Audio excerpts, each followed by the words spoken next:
once again, to the Retrocade podcast, episode 33. We are back with Phil and Sean. Wow, glad to be back. Great to be back. It's been a little bit. Our last episode was the Halloween special. Too fucking long, and absolutely. Now it's the Christmas special. So we totally skipped over Thanksgiving. And once in a while, just keep it moving. Yeah, keep it moving. But you know, no time for turkey on this podcast. But realistically, how many Thanksgiving tropes can you possibly go over? Because we did do a Thanksgiving episode, I think, last year. So it's like, are we going to start talking about the same tropes? Watch football. There's some balloons. Yeah, football, balloons, a turkey, and like planes, trains, and automobiles. Some crappy Snoopy show. Yeah, some whatever. Snoopy show. And then what else you got? Maybe they start playing A Christmas Story on TNT. I enjoy the Christmas story. I do too. I watch it at least once a year. I was almost livid when. I mean, that's when they start doing it though. Don't they do it on Thanksgiving? They start it, they kickstart it, then they'll do it, I guess, through December. So I actually enjoyed a marathon this year. On Thanksgiving? Yeah. So they do it. Oh, that's what I'm asking. They do it on Thanksgiving? It was on one of those independent channels. Oh, it wasn't TNT. No, there was a Pee Wee's Playhouse marathon on Thanksgiving. Oh, cool. So I caught the show. You mean the show? From wow. The 80s. So there was 24 hours of Pee Wee's Playhouse. It was 4 seasons, great. so there's some episodes, right? There's enough. Yeah. There's got to be 60 episodes of that show. What the hell channel is that? The channel that did Portlandia. I can't think of the name. Oh yeah, I don't remember. It's kind of a hipster channel. Is how whatever. I'm sure our people know. Yeah, look up that hipster channel with Portlandia. You know, Thanksgiving Eve, you go out. You're you're a little banged up in the Thanksgiving morning. Naturally. Watch a little Pee Wee. Everybody goes out the night before Thanksgiving. Yeah. It's biggest bar night of the year. That's what they say, yeah.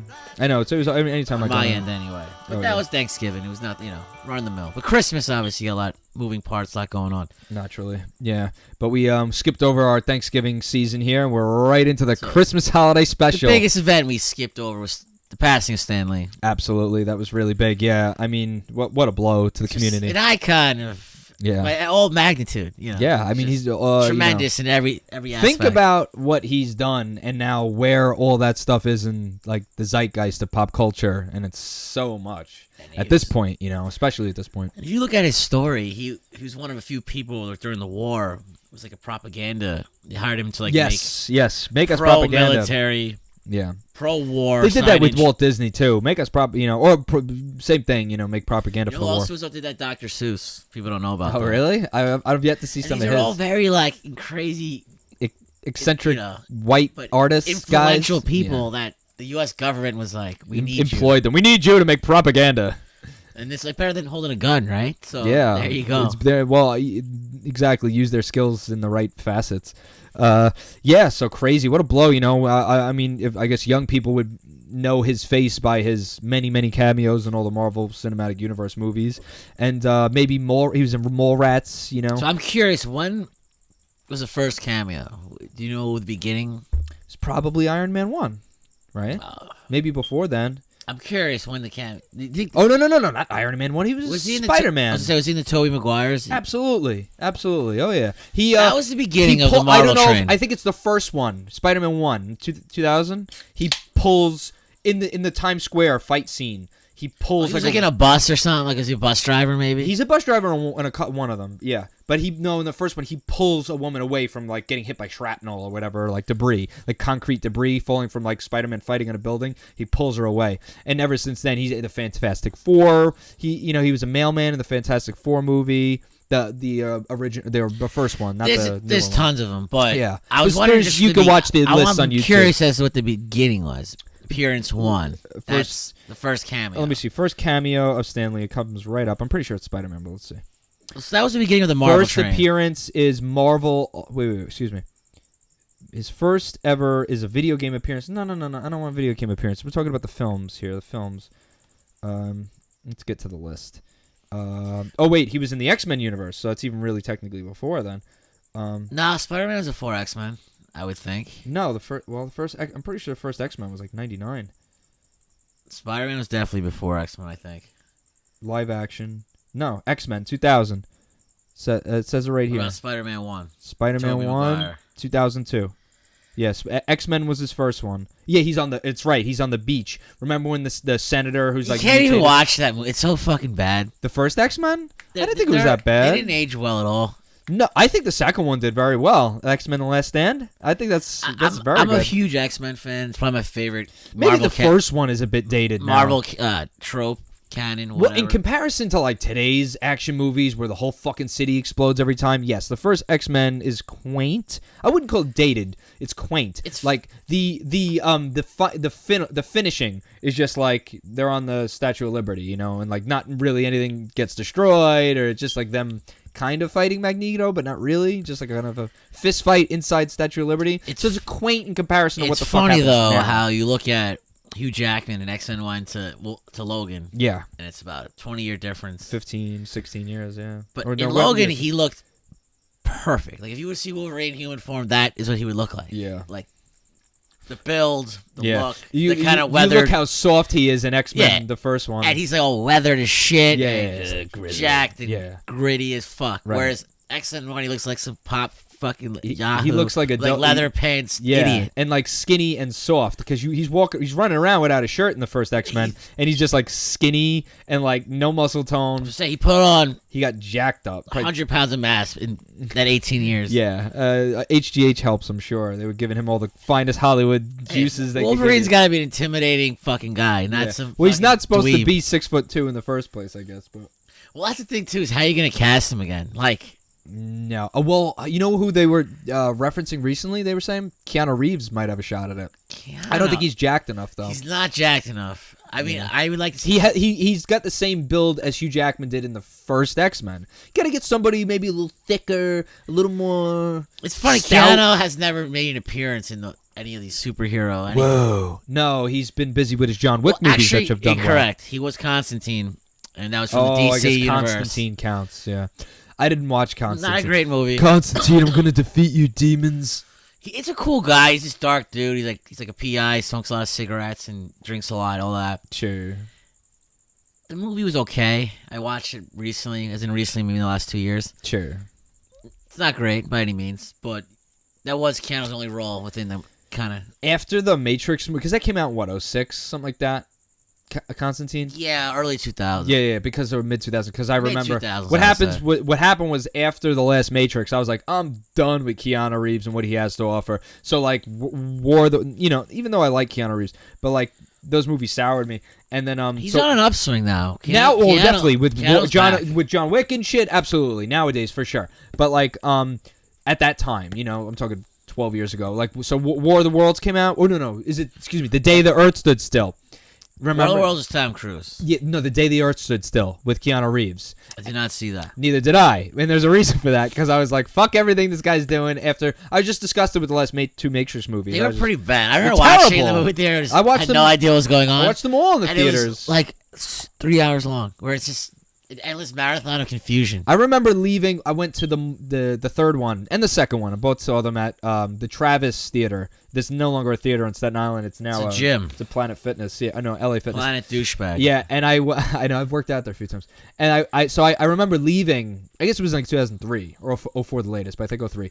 And leaving there after the third Matrix, I was like, wow, what a fucking terrible way to end a good start. Because that first Matrix movie was great. First movie's cinematic masterpiece. Great, that fucking movie's awesome. It changed the game. And then it got shittier with the second one and just not even watchable on the third one. They were too ambitious and they didn't. They just didn't have a place to put it. They didn't know what. They had a good idea and they're like, "Oh, where do we go now?" And you can't even watch 2 or 3 again. You can't. No. You can only watch Matrix 1 and that's it. Listen, if Matrix 2, sometimes they're on TBS or whatever, and the second one's on, I'll peek or keep it in the background during one or two of the fight scenes. But I'm not watching that movie for the fucking plot. I'll keep it on for one of those stupid, CG fight scenes. But you gotta love the beginning of the Matrix when he's in the office. But the first Matrix is totally watchable. And he's like, "What the fuck's going on?" Yeah. He's like following instructions. It's that's great. Amazing. That's great. That's a great scene. Like you're glued right a fucking away. Oh yeah, that whole movie, from the beginning to the end, that movie's great. That really was a game changer, especially, like the tropes of the slow motion shot. They call it the Matrix shot. Exactly. Yeah. That was such... There's all this, like, binary kind of... Yeah, the green binary Matrix code. Those were, like, such tropes in the late 90s and early 2000s. That was just done everywhere and, replicated. I remember Deuce Bigelow, Male Gigolo doing, they Man, that's another movie you can't watch again. Well, that one's on. I'll keep it on because that movie's stupid as hell. And I used to. Listen, I What's was his fucking name? Rob Schneider. When I was like 13 years old when that movie came out, that was funny. I liked him in SNL. He had some good characters. But yeah, no. He's just kind of douchey fucking idiot. He was in Home Alone 2. He as like the bellhop. Oh, that's correct. Remember, yes. he's like looking for a tip and he gives him gum. He's good friends with Adam Sandler, so he does make cameos in a lot of those stupid movies. You can do it. Yeah, he's one of Adam Sandler's cohorts, as we call it. One of his shills. He'll collect a big paycheck for making a short thing. But not to get thrown off the topic here, pretty much Stan Lee's had a fantastic career. He's created so much of this stuff. X-Men, Spider-Man, all the fucking Avengers characters.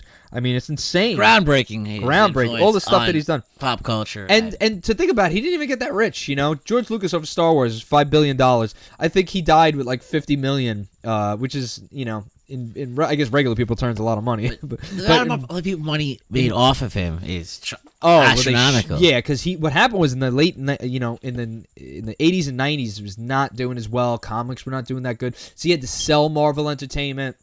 And then so while they paid him the homage or the respect to put him in these movies, he wasn't really getting much of a piece at all. So the comics kind of had a resurrection in the early 90s. Yes. Around 93, 94. If you remember, like the X-Men cartoon was super popular. Oh, yeah. And then they came out a Spider-Man cartoon. And then you saw the Batman animated series. Yes. These all came out at the same time in the early 90s. Yes. In the 80s, the movies were fucking duds. The comics sales were declining. Mm-hmm. And people just weren't interested. That's right.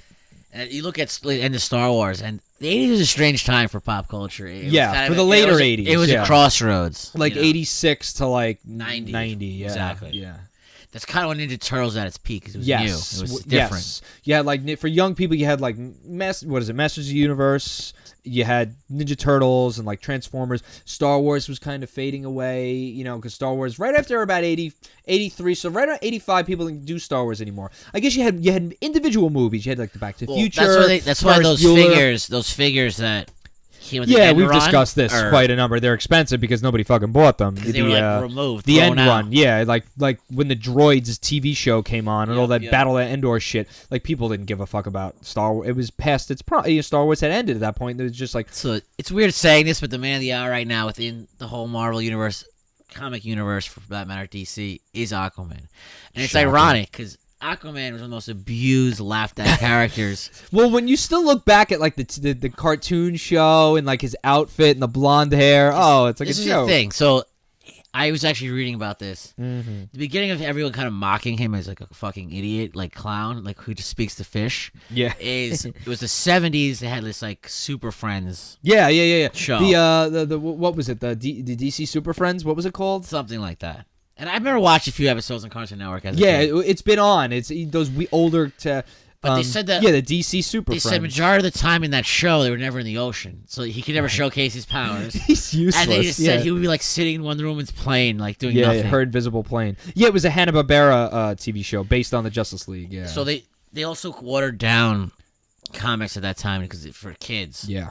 So Aquaman, they weren't dark. Aquaman didn't do anything. He just walked around in his like green fucking tights. Yeah, it's tight. It's like white and green hanging outfit. Out in the background. Yeah, with like blonde hair. It's like completely useless in comparison to like Superman and Batman. So exactly. So for years, people were like, "Who the fuck likes Aquaman? No, he was loser." Second, who honestly, who in their right mind when you have Batman and Superman at the forefront would choose.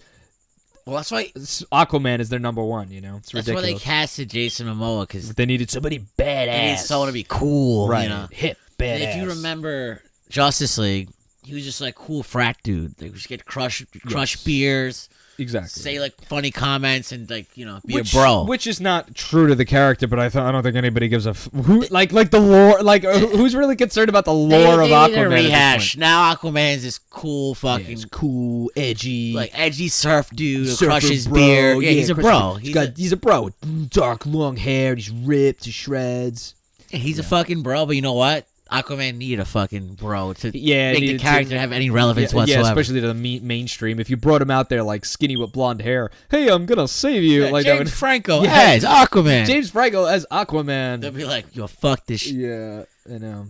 So that it's got positive reviews. I haven't seen it yet, and I guess we'll do it on the next episode. It's had a good reaction from what I've heard. Yeah, people. Well, it's not relatively trash. good, but we'll talk about that on the next episode. I mean, we usually wait a bit to before we start spoil because we usually go straight into full spoilers. So we'll wait till the next episode, just getting everybody will have seen it before we give our opinion. It's most attention he's had positively ever. Yes, so for sure. Possibly ever. The character is moving in the right direction. Yeah, I hear the movie's a little long, but I mean, for the most part, it's getting pretty decent, favorable reviews. So we'll delve on to that. Let's continue into the comic theme. Avengers 4. Avengers 4 second trailer. What do you think? Looks all right. I mean, there's nothing in there that's like looking like it's gonna surprise me. It looks like it's gonna go exactly where I think it's gonna go. The only cool thing I really saw in the trailer that I liked was when there's like the security camera on the house and you see Ant-Man like, yeah, you guys still live here? Yeah. Like joking around. Bits like that are funny. So, I mean, I'm pumped for it. Like relatively, like. Do you want Thanos to win? That's the question. Well, the real question is, where do we go from here anyway? It's the end. Is it the end? Because every year you wait for the next like cinematic universe movie. They closing up shop because this is a massive cash cow for them. Do they just keep pumping them out? Do they reboot? Like, what does the studio do once this is all said and done? What do you do when Scarlett Johansson's 50 years old? How you fucking recast her, I guess. And listen, like we said, Wolverine. You can't cast someone else. I can't see it. Iron Man, I can't see it. I mean, they'll get some flashy dude that's similar, but that role is tailor made for him. Yeah, well, that's that therein lies. So you're saying that therein lies the reboot, But then, like, you reboot, what do? You're gonna we've seen it all. Their cash cow has to end. But why is this? It's felt unfortunate. There's a constant state of reboots, just never ending reboot. There's no new content. There's the problems. There are twofold. These big blockbusters are massively expensive, so they're too risky to bring in fresh ideas because it's that's not proven, so we can't do that. And I guess it's just one fold because that's the main problem. That's it. So the studios just want to do shit that's proven that has brand recognition. Well, this is popular in the 80s. Let's do it again. Exactly. And they know there's built-in brand recognition right there when you redo a Ghostbusters or a Ferris Bueller or a Back to the... I'm just throwing out names. 16 Candles, renewed, it's just names that you've heard of. Home Alone, 6. It's just Home Alone's they tried to do it with other kids and it was just shit. I know it's so funny because did you see I saw the Google commercial. Yeah. It's funny because he's been on. They had him on the Red Letter Media guys, the Plinkett guys. They had him. He came on their show for a few episodes, and they reviewed Home Alone 5 with him or Home Alone 4 or whatever. And it was so funny. He was like ragging on it and shit. It was good. It was like a practically. I like Macaulay Culkin. He's cool vibe to him. No, he's not bad. Yeah. I mean, he had a little awkward phase when he was like doing drugs and shit. And he's still a bit quirky, but like in a good way. Like he's not a drone, and he's and he's an iconic fucking. He's probably the biggest child actor of all time. Definitely the biggest child actor of the '90s for sure. Yeah, for sure of the '90s. When we were little kids, he was the fucking. He was the star. He did those other movies like Stand by Me, Richie Rich. Was it Stand by Me or what's it called? No. What's the one where he wears the glasses and dies? Is he AIDS or something? No, he fucking got bit by a bee and died. And he's a bitch. Yeah. Actually, I'm allergic to bees myself. I'll probably You'll die be in also. a casket now. Next, is it not Stand by Me?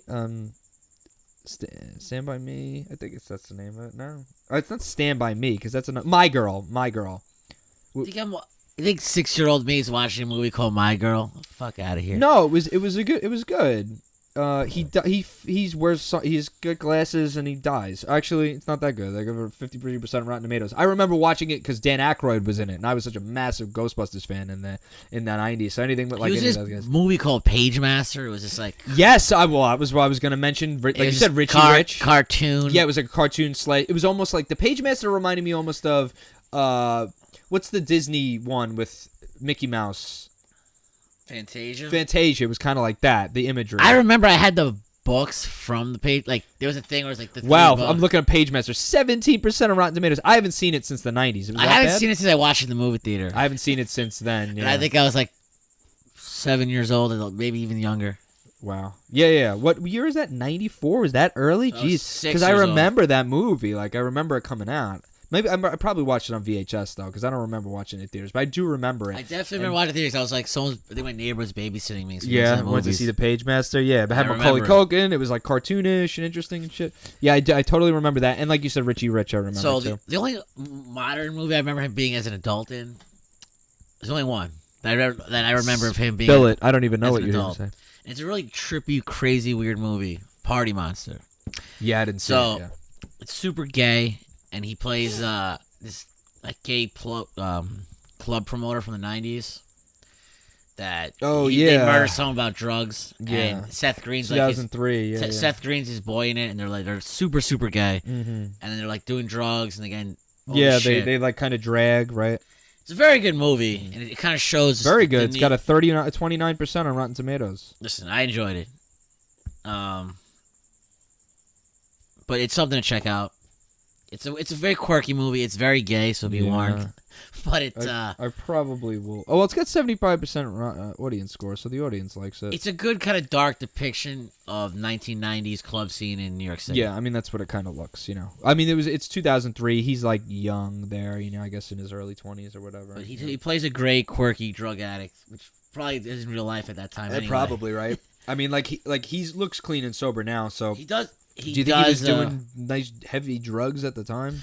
Nah, he definitely was doing drugs. He looks sober now, which is great for him. Yeah, because there was that picture going around where he looked like he was like ragged as shit. He looked like a crackhead. But people don't realize he dated Mila Kunis for like 6-7 years. Yeah, I know that. Yeah. It's like a kind of like one of those quirky facts that people don't really talk about. Yeah, I know, because it was never really very publicized. That not like her and like Ashton Kutcher or something like that. I fucking hate Ashton Kutcher. I can't stand him. Why? He's doing the world a good disservice. He wasn't he one of the original investors in Uber? I didn't hear that, but he was one of hate him even more. He's got a fuck ton of money because if it wasn't Uber, it was another tech startup, and it like hit hard, rich motherfuckers. He was only likable in that 70s show. That was the only character I liked of his. Yeah, what else has he done that I've liked? He was in that movie Butterfly Effect, which I wasn't really. I've never seen that. Wasn't that good? It had some. Actually, I did see it. My friend Jay Archer really likes that movie. And, I saw it once. I think I rented it from Blockbuster. That's how long ago I saw it. I rented it from Palmer Video. Palmer Video, nice. No one's gonna get that. That's regional. That was like a small northeastern shitty video company. They had like 30 stores. Yeah, probably 30 stores, like nationwide. I do have a memory of Palmer Video. So we've been speaking about it. We haven't done it. It's a true Retrocade fashion. A bunch of, we say we're going to do something, we don't. Yeah, naturally.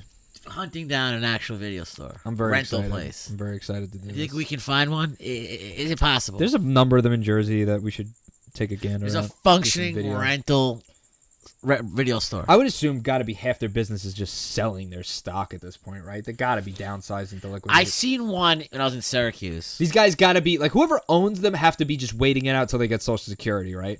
I just got to need 2 more years until I get Social Security. Then I'm quitting. I saw one in Syracuse. Yeah, and I was driving. I'm driving all the way to Syracuse. How many hours is that? I was like, is that a fucking video store? There's a few in Jersey. Oh no, maybe it might have been Albany. It was upstate New York. Not that far. It might have been Albany. And I was like, is that a fucking video? It was Albany or Syracuse. I can't remember clearly. Sure. The dreariness of upstate New York. And it blew my mind. It was a functioning video store. So I was in Mexico City looking for Blockbusters because apparently they survived. Couldn't find one. Really? I missed it by 2 years. Oh, even in Mexico City, huh? Do they have Netflix? Yeah, but they like the broadband's shitty. That's the problem, right? Well, that's why there's Blockbusters that still exist in Alaska because, internet service isn't as good. Speaking of like these hidden ancient things where we missed the boat, I read this article that there was 2 McDonald's in the Ohio, West Virginia border. I knew what it was going to say. I knew you were going to say. And they serve the pizza. Do they still do it? I think one of them still does, or it's done. Tell me. So what happened was, as I've looked this up in the past, when we used to do the Retrocade on like Instagram or whatever. They're still serving it, and people were going there. People went berserk about it. Fucking internet. And then don't tell me they discontinued. So people went berserk about it. McDonald's wasn't aware of it. The McDonald's didn't know until it got super famous because someone discovered, oh my god, McDonald's pizza exists. McDonald's corporate didn't know. McDonald's corporate, it was under their nose. Idiots. They said it was 24 years since they discontinued it. They were still serving it. Right. Oh, wait. So the McDonald's corporate didn't know that this particular store was still So it was slinging one man. But where are they getting their stock from?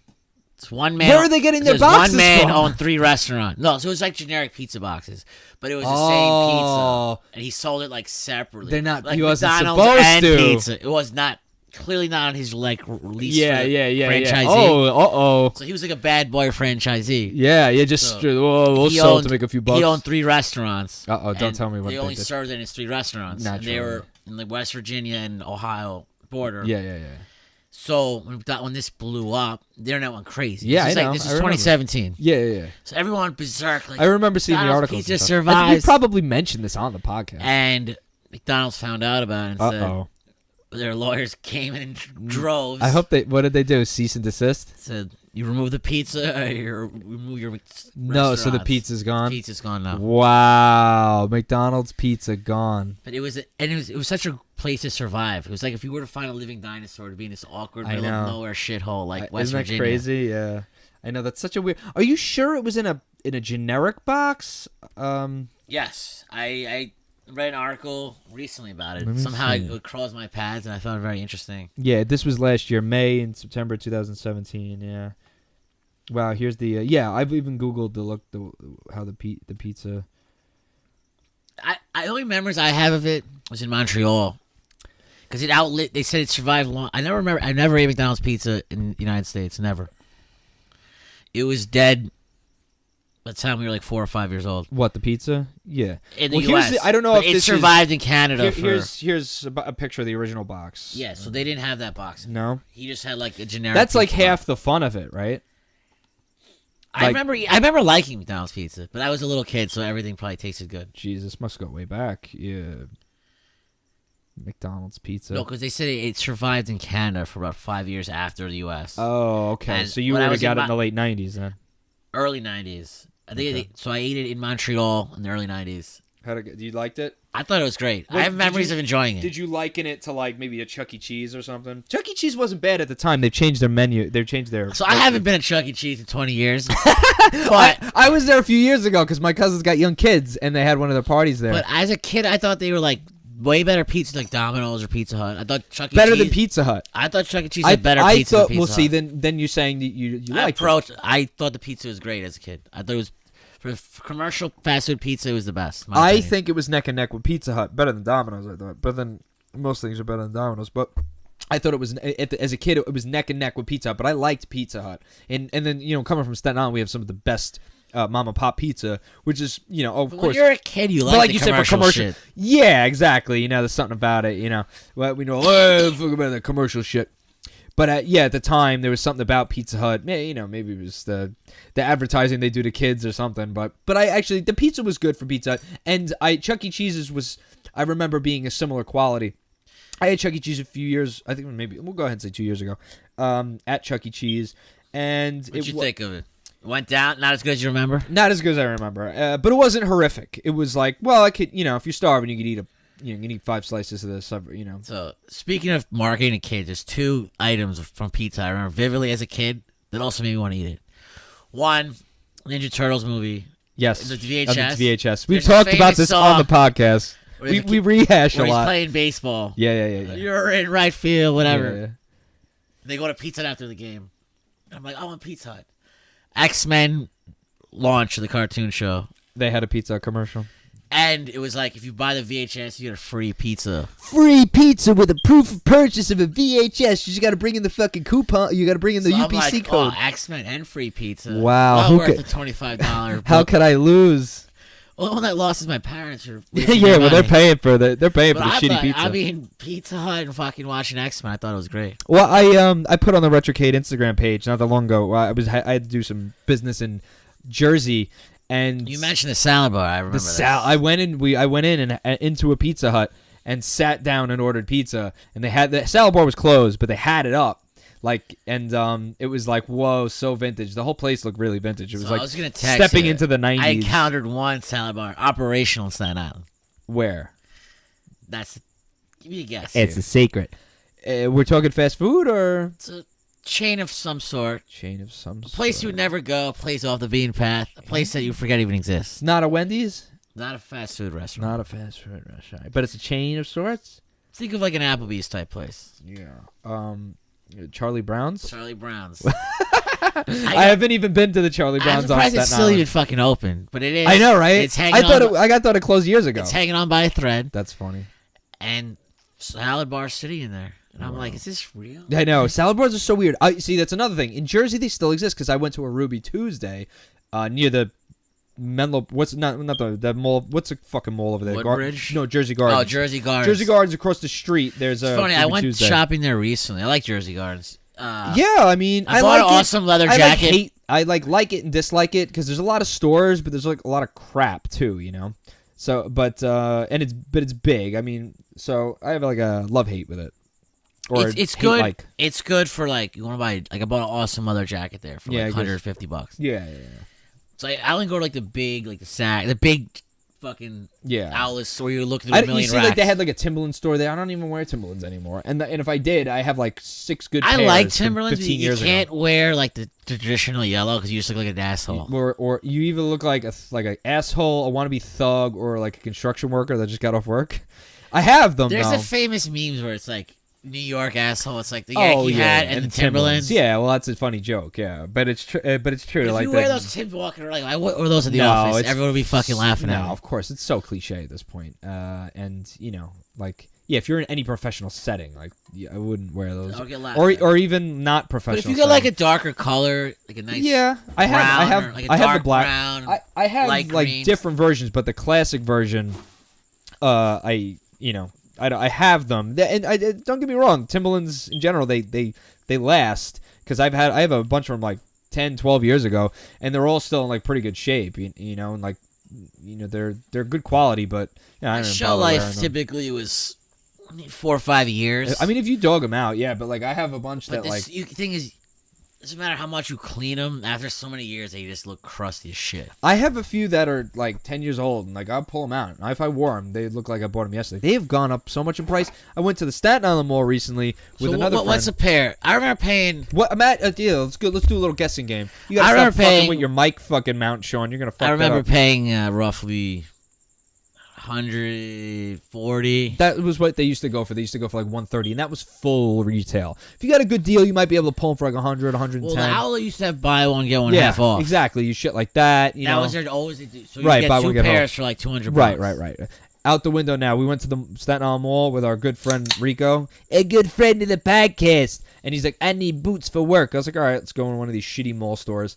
So he bought them at Telco, or he bought them at Gembro. He bought like Magic. They're official. Magic City Superstore.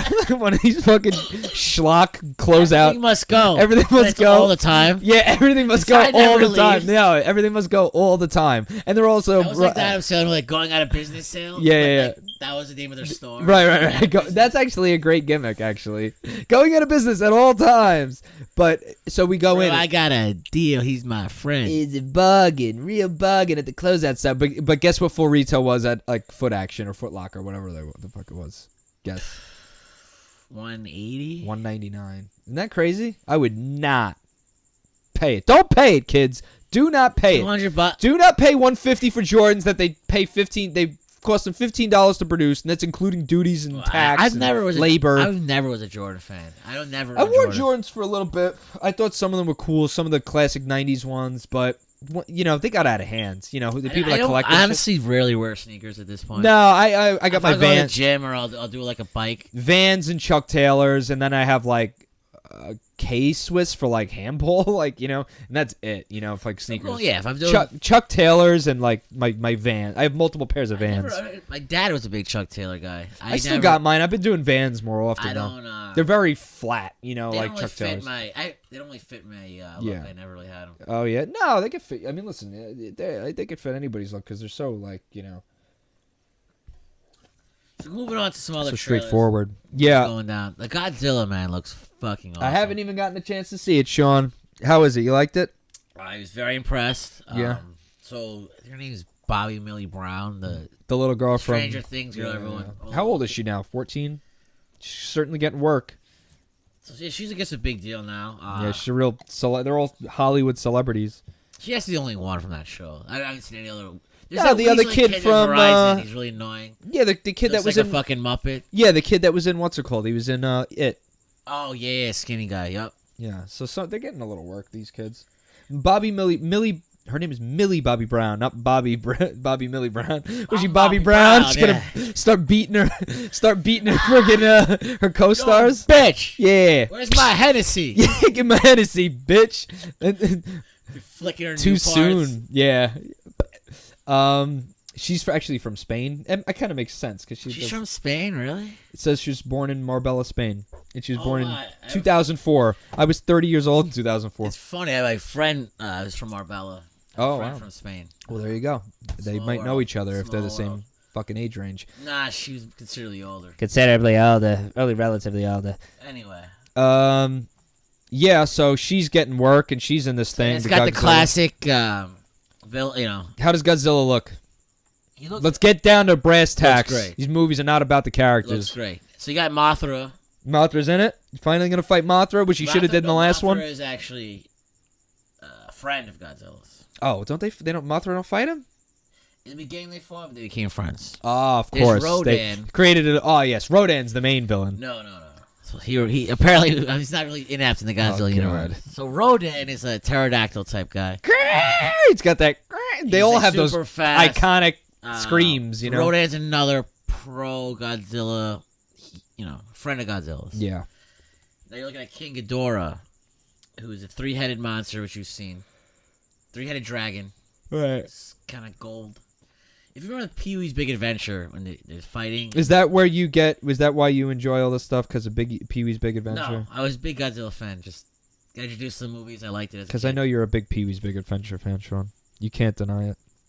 It's a classic. Tim Burton. It's a Tim I Burton know. We movie. should do a commentary on that one too. Well, I want to do these video commentaries and put them on YouTube for all the world to see.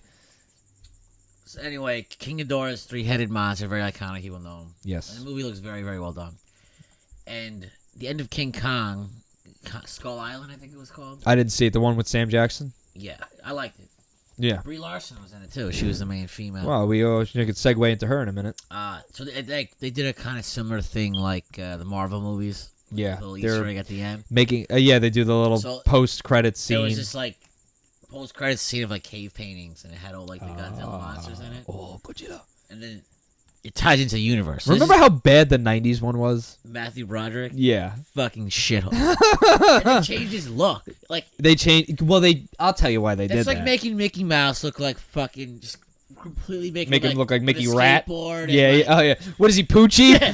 Poochie, Mikey Mouse went back to his home planet. and it died along the way. Died along the way. Everyone's Poochie. like, yeah, Poochie's Poochie's dead. Poochie's dead. Mickey Mouse is dead. Well, the reason they changed his look, because Jurassic Park was popping. Had to make him look more like a T-Rex. You know, that was Yes. 98. Jurassic Park was like 93. And then you had Lost World the year before. It was Lost World didn't popping. make any fucking money. It didn't make any money. Bro, these movies fucking making $800 million. I didn't even see Jurassic Park 2 because it had such terrible reviews. I didn't see it in theaters. Everyone said it was shit. Well, no, I liked it as a kid. We were playing Jurassic Park on the playground at our old school. You know, see, the thing about Petrides was that Petrides at the time, that was the school that me and Sean went to when we were kids, had like a lot of like industrial, like empty rooms and buildings and It stuff. was an old college campus. It's an old college campus They that converted they to like converted a- to K through 12 school, Yes. but it was an old college campus It was built. like picture like a dumpy community Yeah. college campus from like the late 60s, early 70s. But now 30 years later, and not really kept up, and a lot of like rust and grit on a lot of the stuff on the buildings and like. It looks nice now, but we were there. Yeah, when they've it just beautified opened. it quite a bit. Yeah, but the school opened in 95, and We were the second we were the grade. first class then. Yeah, and that was 95. So maybe even 94. No, 95. No, 94. I was in West Brighton. No, it was 95. Yeah. And so September 95 we went in there. And long story short, a lot of the parts of that campus now, where is now the soccer field and the track, and like there's basketball courts. Yeah, Yeah. You You should know a bet. bet. Foot on that campus Was my more- sister's graduation. Yeah, but you know what? That ain't even that long ago. I haven't been there in fucking 20 years, and I remember it like it was My yesterday. sister's graduation was the day No, Michael so- Jackson died. It's 8 years ago, 2009. Yeah. Or 9 years And ago. so no one was watching the graduation. He's like, Michael Jackson's Yeah, dead. I know no, where I graduating. I Like, was. who cares? I remember that was in June. I was at the Hamble Courts and people were mentioning it. Yeah, it was like a warm day. I was at the Hamble Courts and people were like, "Yo, Michael Jackson died." I was like, "I heard, whatever." It's crazy. It's like one person, or everyone's like, it's like when Elvis died. Everyone's like, Or oh, 9/11. Elvis died. Yeah, it's you remember where you were and it's a big deal. Yeah, for That sure. iconic that everyone was like, oh, I was big where I deal. was when this person died. It's a big deal, man. Like Man. I don't even remember where I was when they said George H.W. Bush died, and that was a couple weeks ago. Rest in peace. But I don't even remember where I was. Speaking of George H.W., what about the movie Vice? It looks fucking tremendous. Vice? I didn't even hear about it. So Look how out of the based loop off I am. Dick Cheney. Oh yeah. And, what's his face? Big time actor Christian Bale. Yeah. He's gonna be Dick Cheney, right? He's winning tons and tons of awards. I can't wait. It's not even out yet. It comes out Christmas. Yeah. It comes out next week. Yeah. Well, yeah. It's getting. This is gonna be movie of the year. Yeah, That's- I'm gonna have to that's what check they're it. building Yeah, up. CEO, they're doing Halliburton and all this stuff. Yeah, It looks fucking awesome. yeah, I want to check it. Yeah. You gotta think like it's gotta be cool. If you're George Bush and Cheney. Like they just made a movie about us. You know, like you could watch a movie based on yourself and you're not even dead. I know it's weird, right? Yeah, I'm interested in seeing that. We should definitely get I that. know, This reminds me of the movie W with what's his name? Way better. W is yeah. trash. It's not a good movie. I watched it. It's With Josh Brolin, he plays George W. He didn't do that bad of a job with terrorism. The plot premise story is weak. Maybe so. This is a little more darker and edgier. We'll hopefully see that and discuss it on the next Steve episode. Carell's in it as well. I know. So I'm interested in seeing that. Okay, next Captain Marvel trailer, Sean. What do you think? Seems like a snoozer. Snoozer, yeah.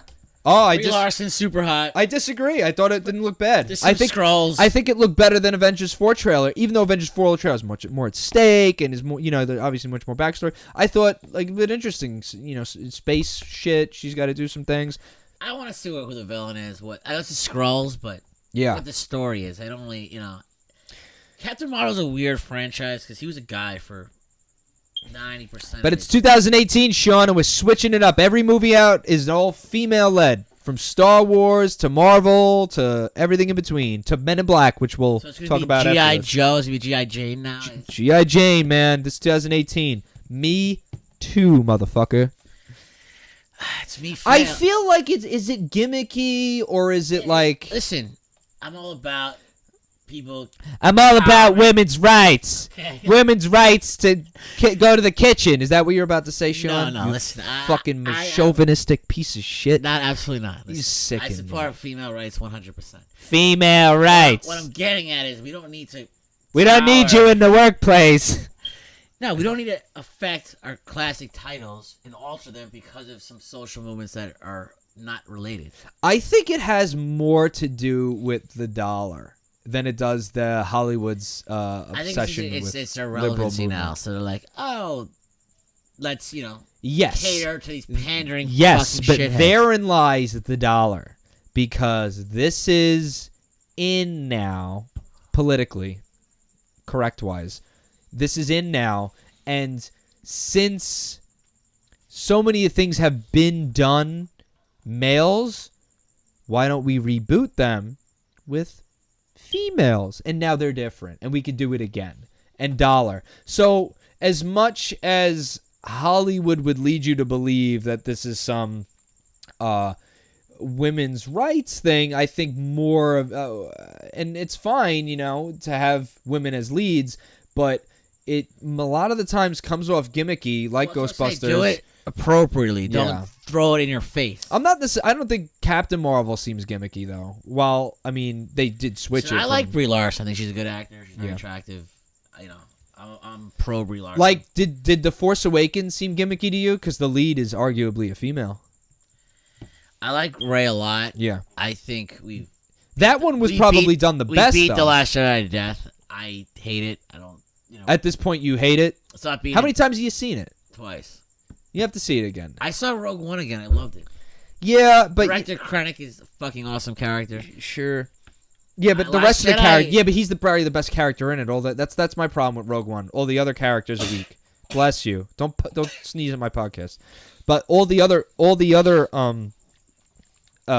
characters are weak in Rogue One. Everything else in Rogue One is good though, except for except for like Cassian and like they're weak characters. Krennic is probably the best character in it. Fucking awesome. Yeah, well, he's probably the best character in it again. Krennic. Like when Vader yells at him. Yeah. I don't remember the phrase. I really have only seen it twice. I gotta rewatch. I gotta go back. But then again, I gotta go back to. I was crying for Halloween 2 years ago. I know. And wearing a villainous cape. Where was I? I was in another country. Oh, I was in New Orleans, right? Yeah, makes sense.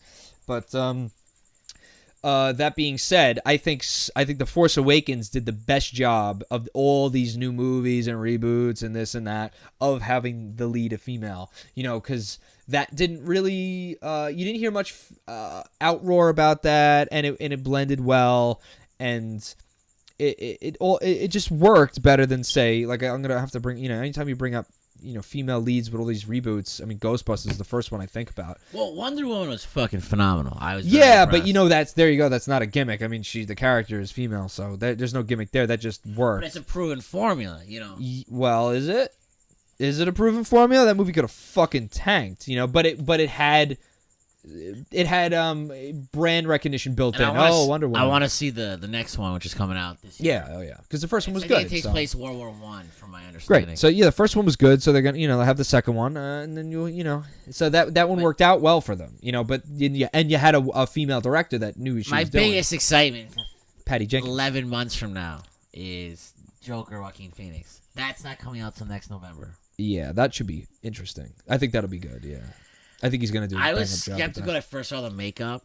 He made him look like John Wayne Gacy. But I like the makeup. But then you see the purple, the iconic purple suit. Yeah. And you're like, did you see the bits of him running around the streets, laughing and shit, getting chased? There's like bits of it on the internet. You didn't see that? Oh, you didn't see that? Go Google it. I'm a big Joker fan. There's like they have like shots of him running in the streets, like in daylight, like getting chased by, I think, like men in suits, like presumably detectives or whatever. I know they did a teaser that there's gonna be like scenes of Arkham Asylum, which makes sense. Of course, any Joker movie, no Arkham. Joker movie's complete without some Arkham Asylum imagery. So I'm excited for that the most. But yeah, so no go on Captain Marvel for you. I need to learn more about it. The trailer just seemed very linear. I mean, does it look paint by the numbers? Yeah, but so much of this shit is at this point. It's just like what? It's like the best you could hope for. It's like, at least it's not an abortion. What did you think about Venom? I know we discussed it last time, but still haven't fucking seen it. I saw it finally. It's pretty fucking bad. I almost watched it the other night. I had it on. I finally watched it after. I got through the first 15 minutes. I haven't seen it. I like Tom Hardy as an They're actor. in San Francisco. It's the chick from Dawson's Creek. That's all I got. Just starting. They're at the science lab or whatever. Just starting with her, right? Yeah. Her and Tom Hardy have zero connection. It feels that way, right? Yeah. Very cold, linear. I know. They don't interact well with each other. Yeah. It's clearly they don't like each other, and there's no way they're in an actual relationship. Like, impossible. Yeah. It did seem a little sterile. When you're immediately off the get, it's not a love movie by any means, but no, but you do need a little when the main lead, human emotional connection. They clearly can't be in the same room with each other. And they were probably like once they said like cut, they're probably back to my trailer, like that's what you got that vibe. Like they had no connection whatsoever. Sure, I like I said, I only got into the first 15 minutes. I missed it, and then they made Venom. I'll have seen it by the next podcast. Yeah, I mean, Venom looked cool as shit, but just the story was fucking done terribly. So apparently Chinese love it. It's made so much money in China, it's not even funny. They just like big blockbusters, China loves big they said blockbusters. Venom crush in China. Yeah, that's right up there aesthetically. That's right up China's alley.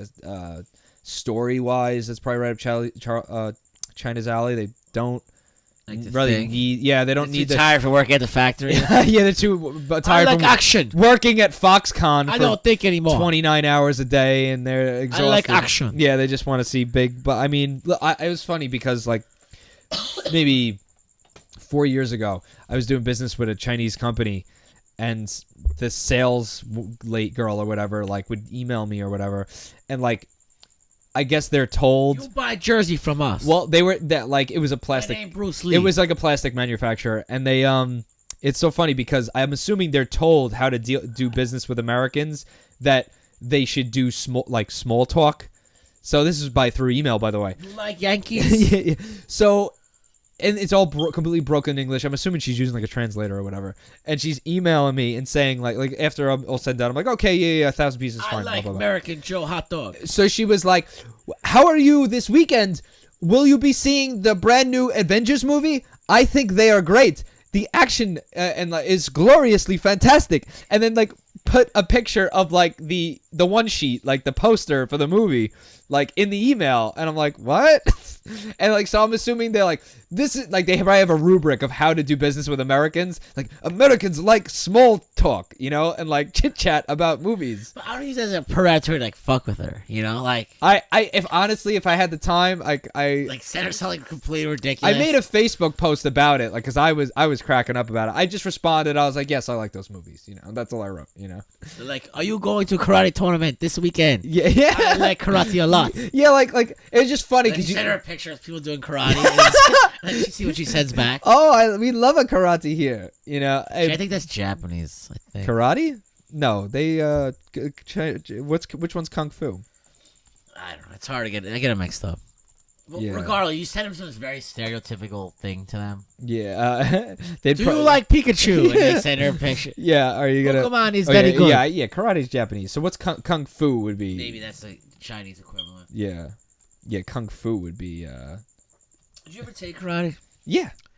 I got to purple tip. I might have been yellow green belt. tip. I got past yellow belt. I only did it for maybe 3 months. Yeah, I probably did it for 6 months. Yeah.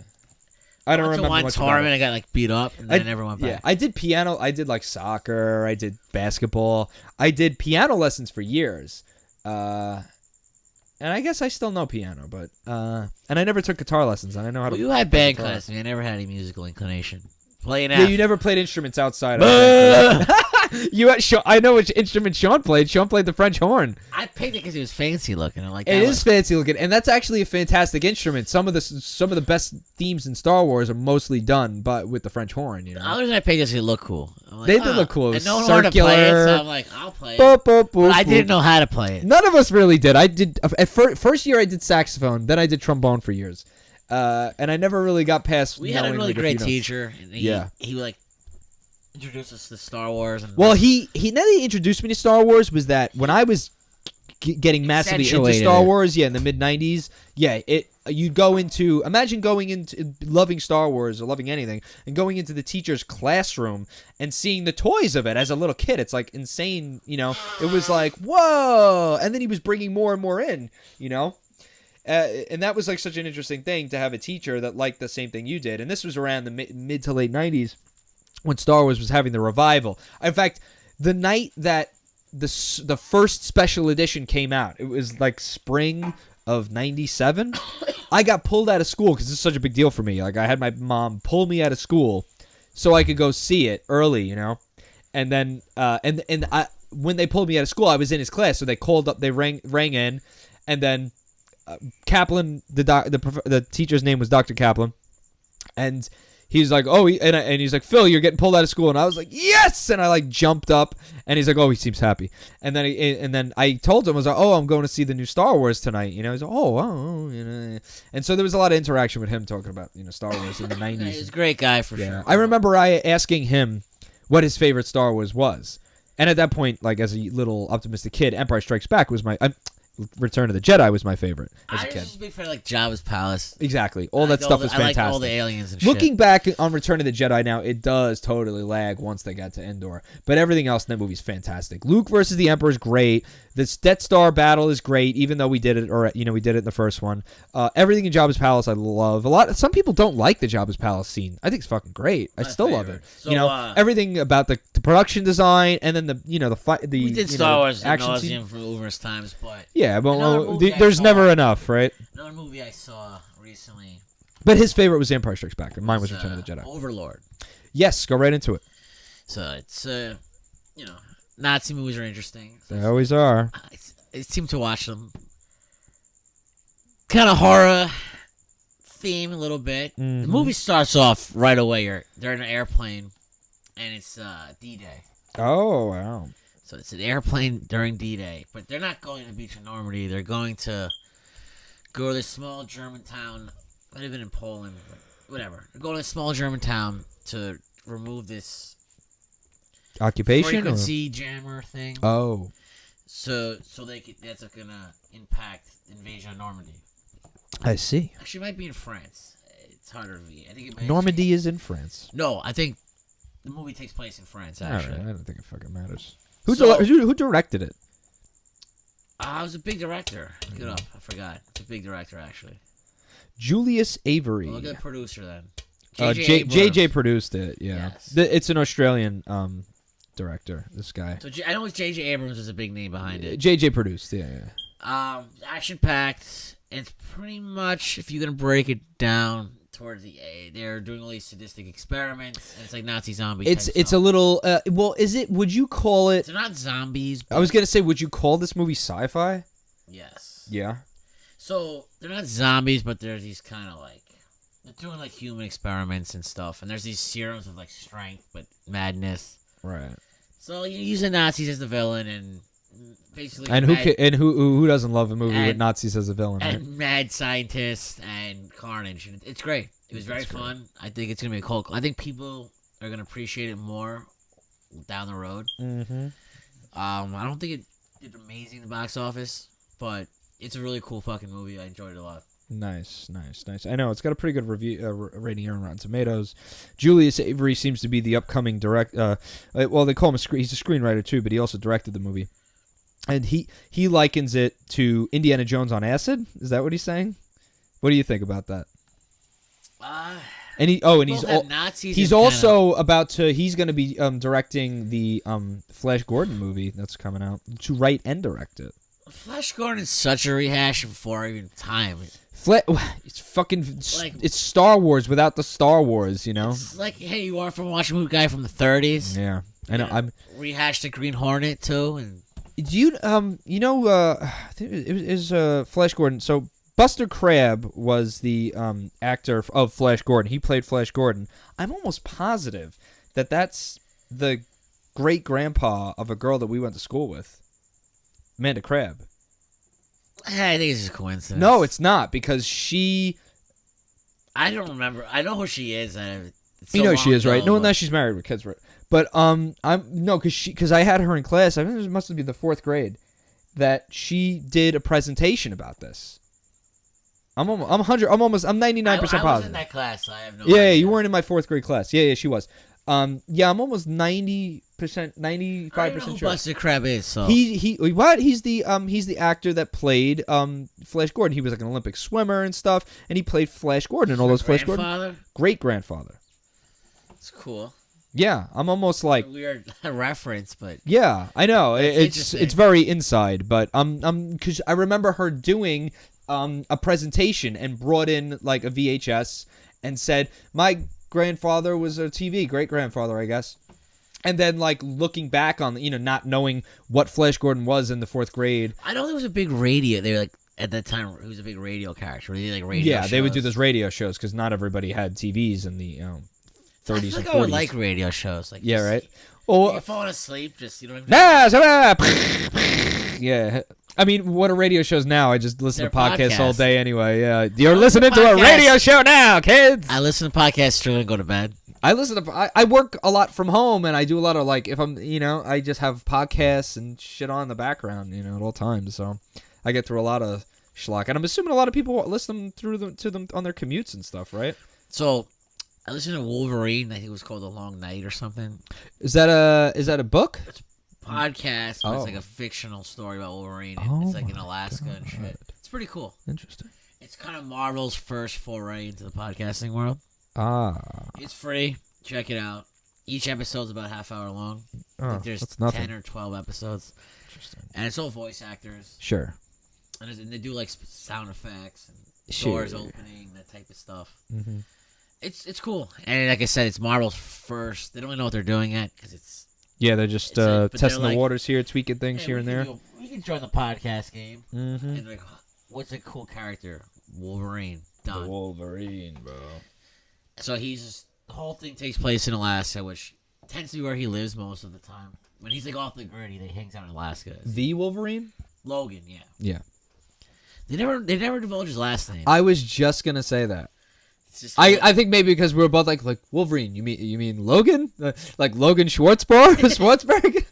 They never say it's just Logan. He doesn't look like a Jewish man. Well, they say his origins are Canadian. Yeah. He's a So is he Canadian. French? He's French Canadian. He's French. He's Canadian. We know. Logan is French. He said he's born in Canada. He's from Canada. Ontario. He looks like the woods. So. Oh, so yeah, it's who knows? the Northern Territories. 90% of the country's fucking woods anyway. Yeah. They I said know. 90% of the Canadian population lives within like 10 miles of the U.S. border. Honestly, and then what? They have a total 30 million population, right? It's so small. It's like 10% of our population. Yeah, which we is have 30 300 million. They have 30 million. You know what? Honestly, if it wasn't so cold up there, I would move there. I live there and I actually love it. Yeah. You like the cold weather though. I The don't winters fucking are like it. very fucking brutal there. Man. I can't. I Do you can't think the even. winter's bad here? I can't even take New York winters, and it's 50 degrees out right now. Don't get me wrong, 50 is completely fine with me when it comes to winter. I but think you would do well in a socialist country. You seem to lean towards now that. we're talking about Canada as a socialist country. It's definitely a socialist country. It's a fucking capitalist country with socialized medicine. They're socialists. They're socialists, way. yo. Listen, if I get my cancer, I want to deal with it myself and overpay on every bill.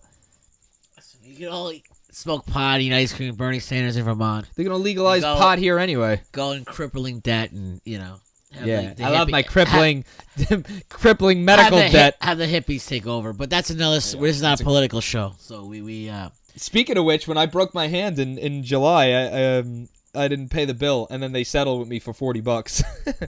Isn't that funny? I had $1,000 medical bill, and I was like, I'm not paying. And they're like, well, would you give us $40? I was like, okay. I settled for $40. the art of the deal. Out of the deal, baby. I learned it from the best. It's fantastic. Fantastic. I just love when he makes fun of What is that from? there was like a special needs person. He- I don't know what I said. I don't know. He does a hand gesture, Yeah. he goes The like the writer, the columnist It's for like great. the New York Times or It's whatever, great, who was it's like great. disabled. I don't know what I said. I don't know. I love it. That's awful. So Miserable. funny. Miserable. Next on the list, what do we got before we get to like the big stuff? Here we go. So we did. What do you think about Celebrity Deathmatch being rebooted? Too late. Too late. You know, what do you mean too late? They did a reboot, but now they do it again. I think it's the perfect time to bring it back, bring some levity and some commentary on the nonsense. I think there's plenty. I liked it back in the day. Oh yeah, I like the original one. Yeah. Judge Mills Lane's gonna come back. I think. He's dead. He has to be dead. No, he's still alive. No way. He's still What is he, alive. 205 years old? He was old then. Judge Mills Lane. Let's He's see. not alive. No, come on. How could you say that? He's got to be dead. Come on, Mills Lane. Here we go. 81 years old, baby, alive and kicking. Long live, long live. Woo! Good for you, Judge. He's a two-term Washoe County, Nevada District Court judge and TV It personality. had to be Nevada. Oh, man. He looks battered, though. He looks like he's been in a few fights. He was a prize fighter. Dude, you're 81 years old. Good for him. All right? I thought he was dead. Mm-mm. Alive and kicking. If we could only live so long. You know? Yeah, 81, yeah. So you're not really interested in it coming back? With probably not using the same original voices as the two. It's commentators. something I'll see an episode, but I don't see being that. excited Yeah, I'm not about going it. to be DVRing it too much. I mean, like, I haven't had DVR in a long, long time. I do. I've sat for South Park, and that's really the only thing. I'm not the biggest South Park fan in the world, but I still make it a point because South Park to me, There's a lot of relevancy. a lot of relevance. It's still worth watching. I'll tell you what's not worth watching: Simpsons and Family Guy. I don't even go near them. I can't. Yeah. I haven't watched either one. Yeah, 6 years ago, fucking Seth MacFarlane was saying he wanted the show to end for Family Guy. Simpsons, Still kicking. Once in a blue was a vintage episode. And Yeah, it happens to once be in a on, blue. I'll watch it. Oh, you mean in a vintage episode? Sure. You know, I'll watch them on the internet if I get a hankering because it's hard to. Actually, I was gonna mention to you. I was in a Christmas party of one of many. I feel like it's a marathon. It's, Yeah, Christmas party Poor marathon liver. over here. Oh, you're living such a tough life with all your Christmas parties. Sean. But they have Simpsons trivia in this big bar in Brooklyn. Oh, we should and do I that. thought it was right up your alley. Oh, dude, I would kill. But There's it's not like it's like a Wednesday night or something. But we should do it on a Wednesday night. I'll kill. I was gonna text you. Yeah. Me and my Simpsons- girlfriend have been doing that. What's it called? Shit, that trivia game on Facebook where you can win $10,000 or $50,000. I have no idea. I forget the name of it. Oh, it's confetti. I think. It's I try to poppin' with avoid- the kids. I'm a minimalist at social media. I Yeah, have you are. it, but I don't. I didn't. I My don't get girlfriend got me involved. into it, but like all the esoteric questions I got right.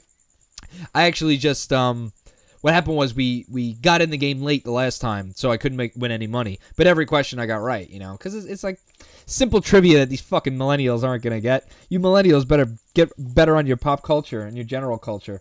But I was getting everything right, and but a Simpsons trivia thing would be fucking German spot in no Brooklyn. stretch. Jeremy too would be really good at that, but I would be better. You think he's gonna go to Brooklyn on a Wednesday? Good luck. No, unless you fly him there via private helicopter. So yeah, I mean, like Sean said, I'll probably watch an episode of it as it comes out. But here's another thing to be interested about for trailers. What about Detective Pikachu? What do you think? I'm sure we've all seen it. I was actually very interested. I'm very interested myself. Yeah. It's a cool approach. They made the Pokemon a little more realistic looking. Yeah.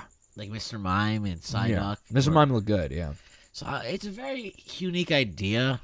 It's a very ambitious project. Yes. But I think it has a lot of potential. I think it has potential, too. I think it's got a shot. The story, we'll see, If you can make the Pokemon relevant to a realistic scenario, that's the challenge. Yeah. But visually speaking, I think it looks great. I think it looked pretty good, yeah. I think it looked good. And if this is a success, they could do a lot more, yeah. This is the beginning. It's like a test run. I think maybe that might be an interesting cinematic universe then. If you do them battling and you incorporate like a Team Rocket villainy kind of structure. Could you make like a serious Pokemon movie though? Is the question to make it like live action? That's my point. Because like the animated ones. Well, the animated one had the original Pokemon anime movie was pretty relatively serious with Mewtwo and all that. I saw the first two. They gave out. That's all we're worried. We're concerned here. There's a Lugia one. Lugia. That's the second one. Because they had the Ancient Mew, which was like. That's the second one. Yeah. Beautiful fucking promo. I remember I was like. Upstate, no, I was in Pennsylvania with our good friend of the show, David Coran, and we got our Ancient Mews because you got the Ancient Mew card. The first Pokemon movie I saw at, I would assume it was your local movie theater, the one on Highland Boulevard. Was that your one? The one at the Highland Plaza? We might have saw it together. Possibly, yeah. At Highland. That was the one where they gave you either got a Dragonite, a Mewtwo, or Electabuzz promo, and Pikachu. Pikachu? And he was like flying. Or Scyther? Yeah. No, it was Pikachu. Okay. And he was in like a balloon something or other. Yeah. And it said... Excuse me. There's a little gold stamp. That was like Pokemon the movie. Yeah, they all had the gold Pokemon the movie stamp. There was the elusive... The Mewtwo card was actually usable though, in the card game. Yeah, it was good. There was the elusive Jigglypuff from the cassette. Yes, originally... In the beginning, it was worth a shit ton of money. It was worth... $25-$30 a piece. So what happened was that when we're talking about a little Pokemon card lore here, at the time, that particular card was only available through this Jigglypuff promo card. You had to buy this whack soundtrack. You had to buy the whack soundtrack from the first Pokemon movie, which I did to get it. Then you had to send away and wait 4 to 6 weeks, and I finally got it. Years. So it was such a thing to get it. Yeah, it was. At the time, and this is 99, mind you. I think 99. What? It's still mail-in shit. It was still mail-in 4 to 6 weeks, and then at the time, I remember that was one of my first eBay forays, and it was worth about $30 at the time. So 25 plus shipping, like $30. Blew up. So what happened with us was that we got a stack of them. Like, remember, Sean? We went to one of the Pokemon.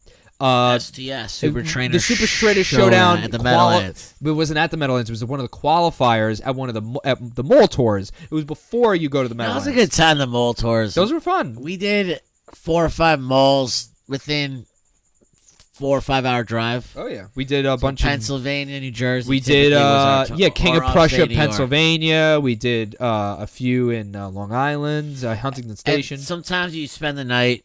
Yeah, and those were fun. Being in a 12. Those were like our version of like a traveling hockey team or something, right?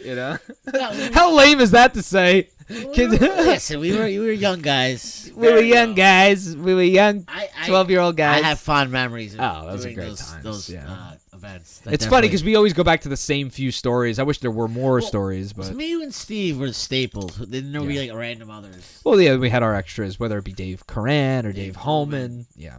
But We had a nice little group, but yeah, us three were I'll the never core. forget throwing David Crane's Direct on like the interstate. Of course, Delaware. that story always gets thrown up. Yeah, we were like at like a not even like a rest. Oh, It was a rest stop. Okay, it was a rest stop, but like the road to get back onto the highway was like right there. And we threw his cars And we all like over. tossed this deck to be dicks and like scattered like, Like, trucks are driving. Yeah, Where's my car? 18-wheelers like ruining his like This deck. chubby Pokemon Yeah. kid. And they're like, laughing at And then we like slept at like a Holiday Inn. Or, Is that when I slept in the bathtub? yeah, you had to sleep in the bathtub. Yeah, and Sean like pulled a pillow and like slept in the bathtub.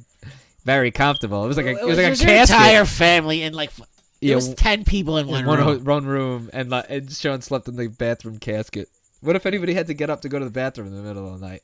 Just pull the curtain over you. Sleeping here. Sleeping here, yeah. I guess that's all you could do. So good times there. But so one of those tour events, we were getting chummy with one of the DCI workers, Wizards of the Coast workers, which is the company that made the cards. You know, that Nintendo licensed to make the cards, and we get real chummy with him. We're chatting it up, blah blah blah. And he's like, you kids are good. Here, take this stack of cards, and he gave us a stack of those Jigglypuffs. And I was like, whoa! And at the time, them ships were worth fucking $30 a pop on eBay. And it was like, we should have just sold them right then and there, thinking that their value would go up or something. Because I'm pretty sure you look on eBay, they're worth like $3 a piece now or whatever, $5 a piece. But at the time, they're like $30 a piece. And that guy must have gave me 100 of them. So you do the math, 30 times 100. It's pretty good shekels for a young kid, $3,000 on cards, just for having a conversation. I wonder what with the value is now. It's like I just said, in the probably toilet. worth You go look right now. I'm sure it's like $3, because they mass produced them after that. They were only really worth something before, because you were able to get them after that, not just through the CD giveaway, or it wasn't even a CD. It was it was the cassette, mind you, and it's such a weird like shitty pop like soundtrack. It was terrible. I remember. I would probably be nostalgic to listen to it, but I would probably be disgusted too. Let me see. I would be interested in hearing. I'm sure it's half of it was like utter shit. It's probably like Japanese. Yeah, crap. you can get it for $2.95 shipped on eBay right now, and there's unlimited amounts of them. Pennies on the dollar. Yeah, this guy's got 7 of them. Yeah, no, it's worth nothing. At the time, though, it was worth 10 times. I remember the Wild West, like it was like that.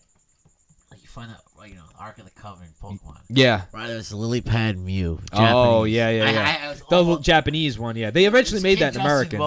Yes, I don't know where the fuck he got it Yeah, from. such a rare He thing. was gonna trade to me. We were in the bathroom in like. By the And then lunchroom. somebody was like, "Don't do that." And then like someone like Michael Bennett was like, "You can't trade that. You'll get ripped off." Yeah. And like, as we were like about to switch hands, he's yeah. Like, oh, maybe I'll keep it. And I never saw it again. That's it doesn't. It's not worth too much right now. Well, all right. There's one in the UK that's PSA, $120. One from Japan worth $30. So it's gone down in price. It's gone down a lot. It was worth hundreds back then. Back then, it was a couple $100. Yeah. And when you're like 12 years old, That's a lot of money. Yeah, like I know. $400. Right. Well, look at what the first edition Charizard was going for at the time, like average to decent. So I'm curious. Look up Birthday Pikachu. Yeah. That was American or both. because I know they remade it in English and that was none like of those one are of worth... the big fucking deals back in the day. And it's a really cool looking card too. Yeah, it's got the he's got his hat on or whatever. There was also surfing Pikachu and all that shit. Birthday Pikachu, $25 you can get it for. It's a cool looking card. It's your name Pikachu. Yeah, really. Yeah, because you just put your name in, and if it's your birthday, you can flip a coin. You or know, something. not doing right. So when I bought those like miraculous fakes from China, Yeah, MTG, secret place in China. frame. You put all the Moxies in a fucking like frame. I think it would look cool as fuck. Like You should do it. I Why think not? it would look awesome. It would look fantastic. Yeah, I'm thinking about doing that do that. because they're just sitting in a box. Yeah, And I'm no, like, it's but different. it Frame would them. look fucking iconic. Even if they're not a real, it's like They these are look just tell people they're replicas, and it's like a piece of art. dude, they look identical. They're and identical. You have that framed. I know. You thought they weren't identical because you were like, well, they got this little corner thing No, here. The- But I'm very impressed at the quality of how almost identical. You need the thing is like You get them graded. They could look at them like they have like they. Yeah, you bring they in have like a a diamond microscope. expert that's like these have flaws in it. You know, if like look, they put cards under microscopes, and then the ink is different. They're yeah, that's the only way. You're a though. thief. Get out. Right. Yeah. That's the yeah. Like if you like grade them, if you bring it to So, PSA, there's a chance if you send those to PSA, they won't even fucking know. Well, if it passes PSA, you're like, oh, that's dangerous. I could though. make fucking like that's dangerous. Though. right from that the 5 Moxes and the Lotus. You should do that. I could in the street, Just don't do it for those though. Do it for like the like a time warp or something. yeah. Do it for one of the Like a- lesser ones. All right, we're getting a little too esoteric here. But I'm interested for the Pokemon movie myself. We went on a little bit of a Pokemon tangent here, but we had a lot to talk about in this episode. So what else do we got before? So another thing, Smash Brothers came out. For the Yeah, Switch. Smash Brothers. Yeah. Huge And Let's deal. Go Pikachu if we want to continue to talk Pokemon. Yeah. I think from what I heard, it's just a No, it's cool. version of Blue and Red. Well, you missed it at my more recent Thanksgiving party. Our good friend Steve, friend of the podcast, episode 1, brought Nintendo Switch and Let's Go Pikachu. My cousin And has we it. played My and friends and it have was it. cool. We were fucking around with it. It's the original game where it's like Pokemon Yellow. You It know, looks fun, it but looks good. Yeah, no, we messed around with it I'm for a bit. bored to battling, and I feel the battling is not as No, the structured. battling's good. I'm just more maybe catching Pokemon. You don't weaken them. You just throw the balls Yeah, at it's it. like Pokemon Go. Like Pokemon Go, which I think maybe they should have put the weakening in a little bit because that's how that makes true with the galaxy. But I mean the world So of how do you Pokemon. catch fucking Mewtwo if you can't weaken him? He just runs away. Just throw Master Balls at it. I don't fucking know. Yeah, I guess that's what you do. I know. That's why I prefer to weaken them the old-fashioned way and then throw the ball at them. That's more, it's more true to the game and true to the lore of Pokemon, if there is such a thing.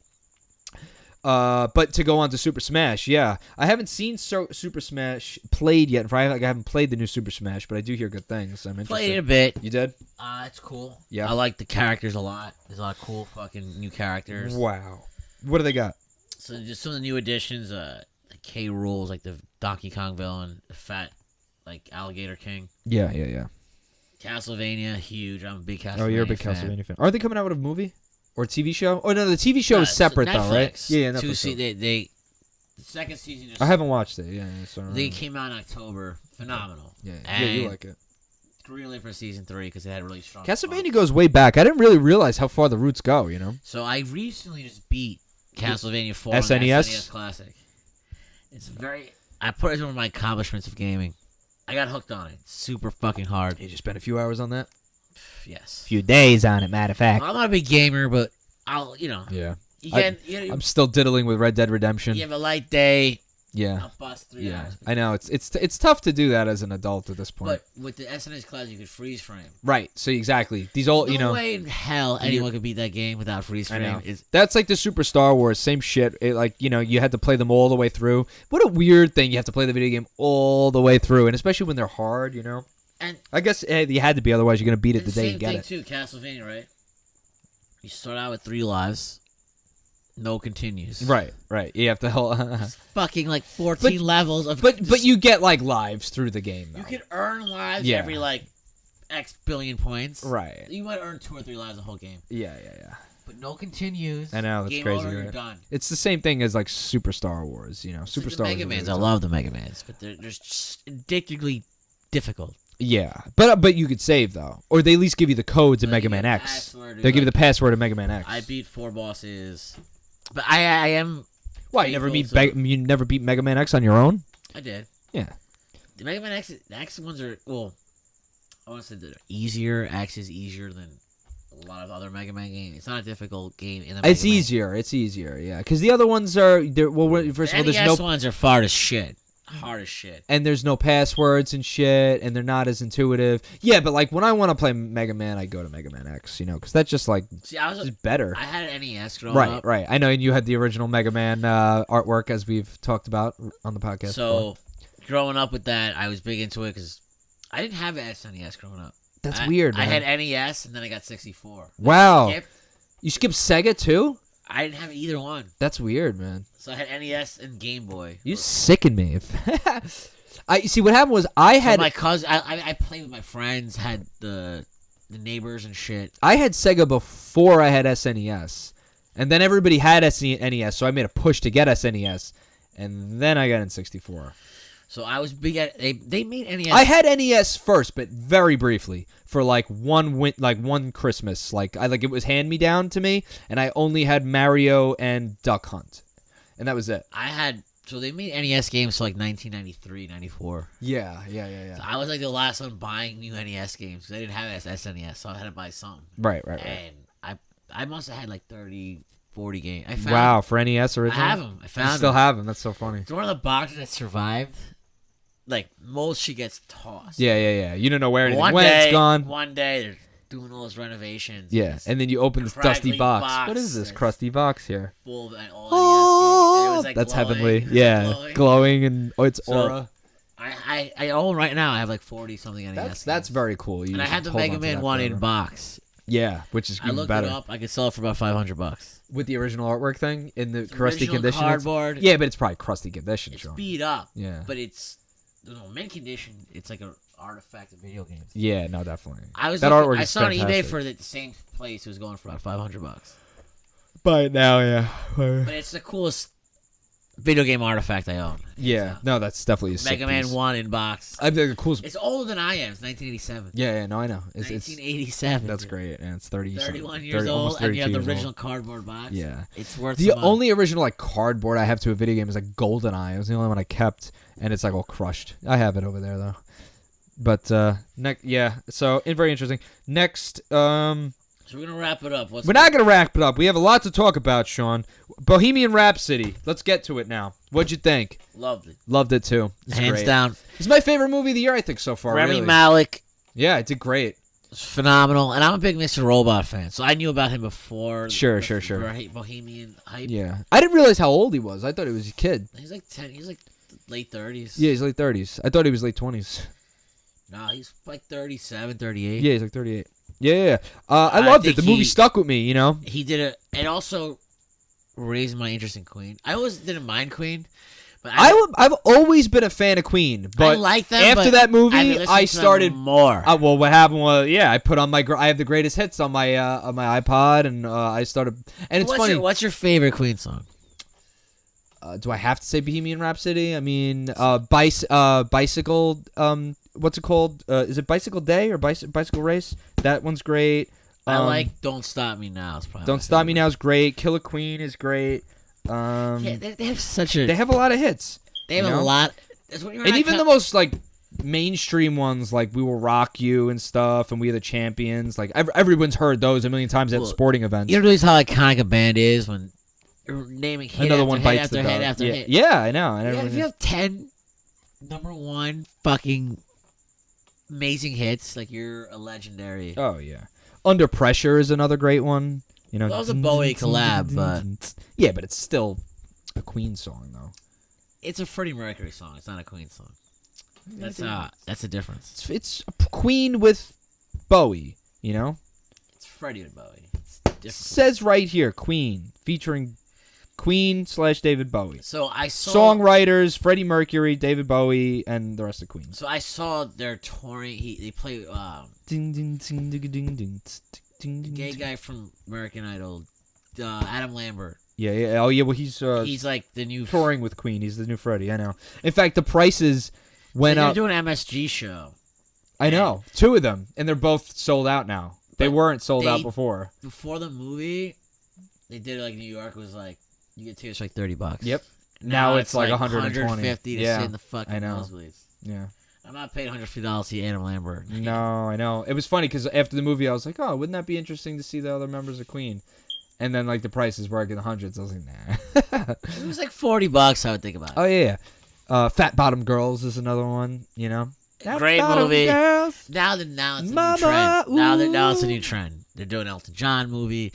They're going to do a Prince movie, I'm sure. Naturally. MJ. Got to do MJ. Well, that's going to be That's going to be difficult. That's controversial. That's going to be the monster. Do an Elvis movie. But, like, who's going to play? Who could you get to fucking do Michael? That's such big shoes to fill. They'll find somebody. Rami Malek. They got to get Rami Malek. Rami Malek Michael as Jackson. That's difficult. Rami Malek as Barbara Streisand. Yeah. Rami Malek as David Bowie. Hey, it's funny.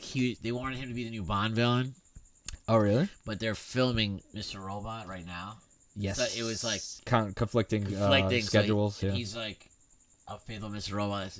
These are the first people that gave me a chance. Right. This is like that's his kind of Walter White role. Where Yes. he's just so immersed in this dark, gritty fucking crime drama. Oh, I love it. I tell everyone to watch this. It's the best show no one's watching. I haven't watched it. Yeah. Season 4 will be now. I hear good things. It's absolutely tremendous. Yeah. Dark, gritty, well written. So what is he? He's like a cyber fucking He's a big hacker, but hacker.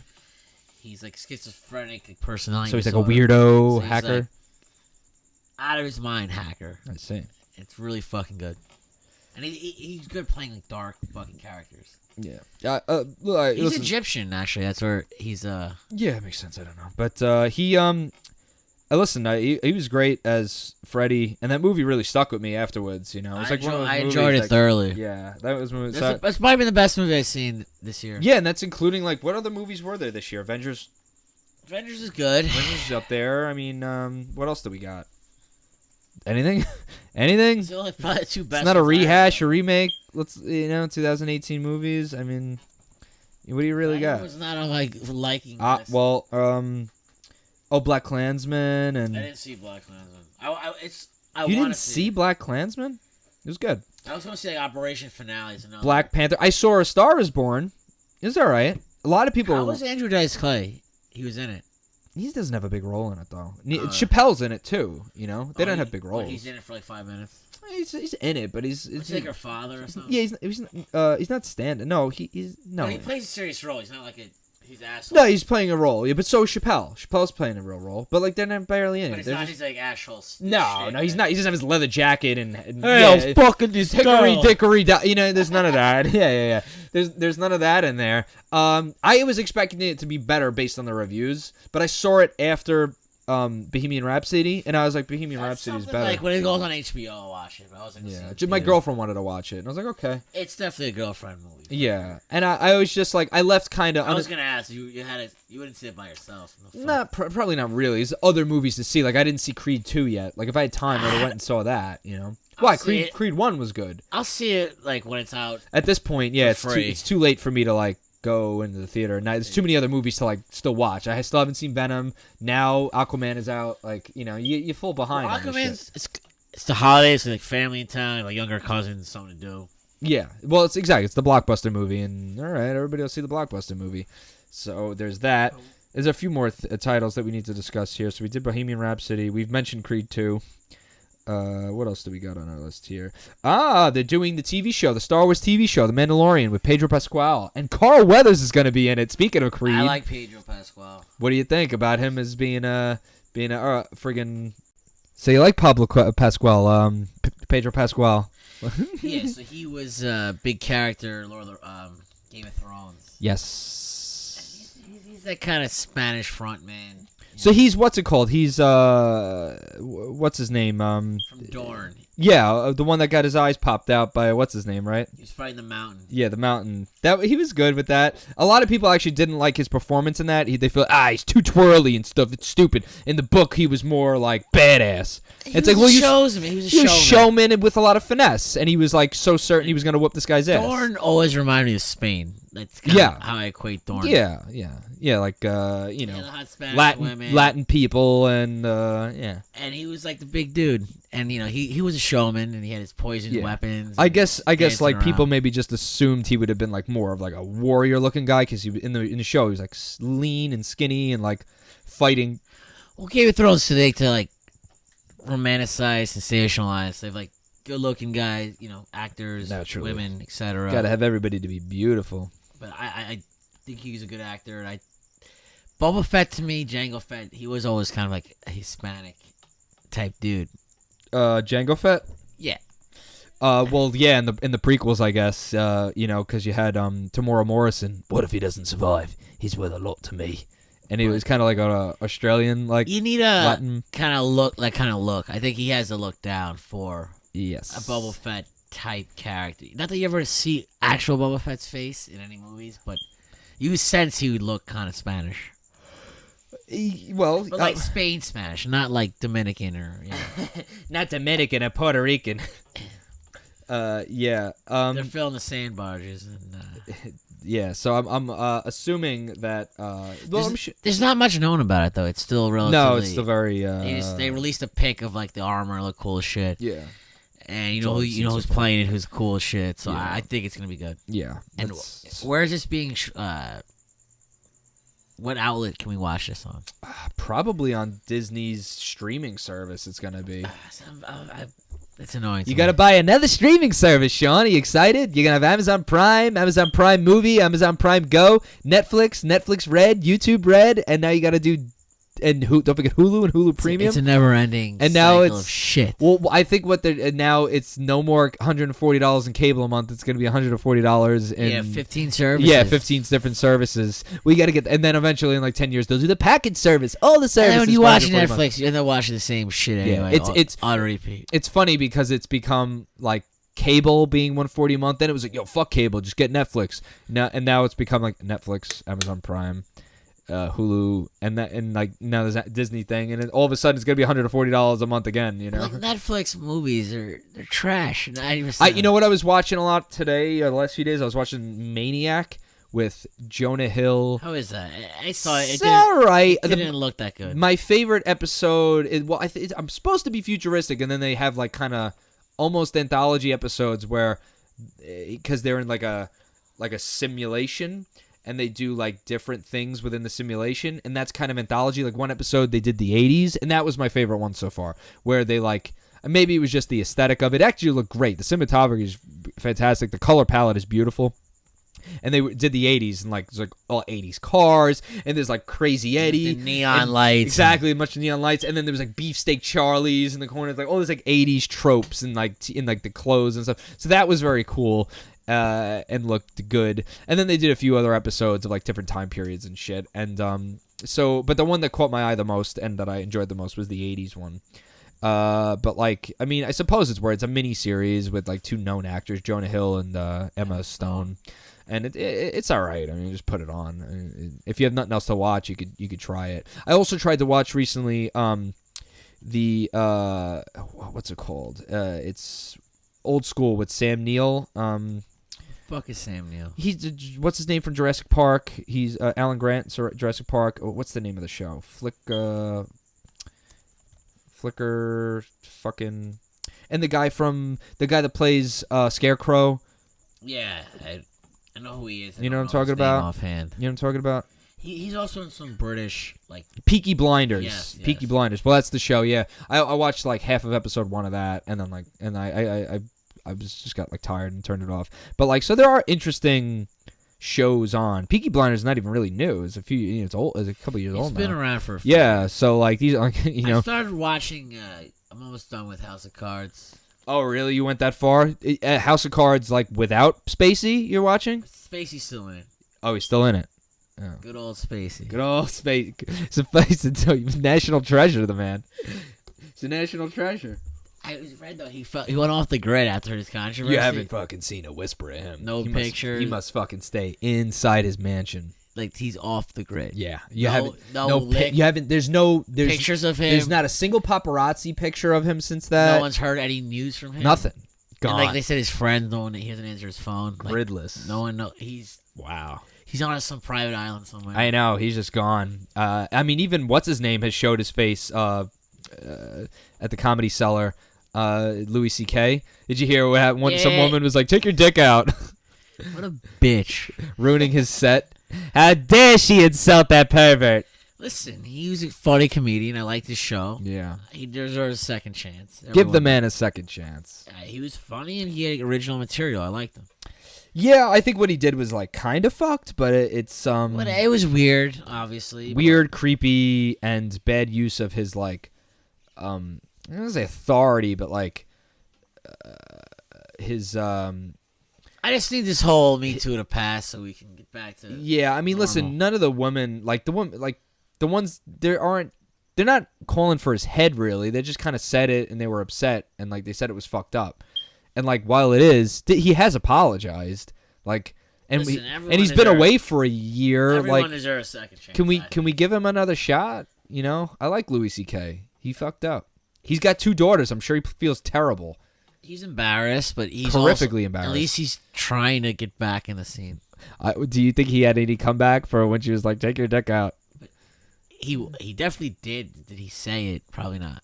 Because he's like, I don't know how she 'Cause went how about. do you Was she berate- like, "Why don't you take your dick"? Like how did do she you say? berate a woman when you're already? You can't. on He edge? should have been ready for that though. He was. I'm sure he could have ruined her, but He should have had like He's like, he "You look should have like had a-" to make fun of himself, kind of like comeback for it. listen, I think he deserves a second chance. Yeah, will I he, think so, will he too. get it? It's a matter of when. I mean, I would assume probably if a woman was here, if we had a woman's opinion, they might disagree. They might be like, he is a predator and should be jailed.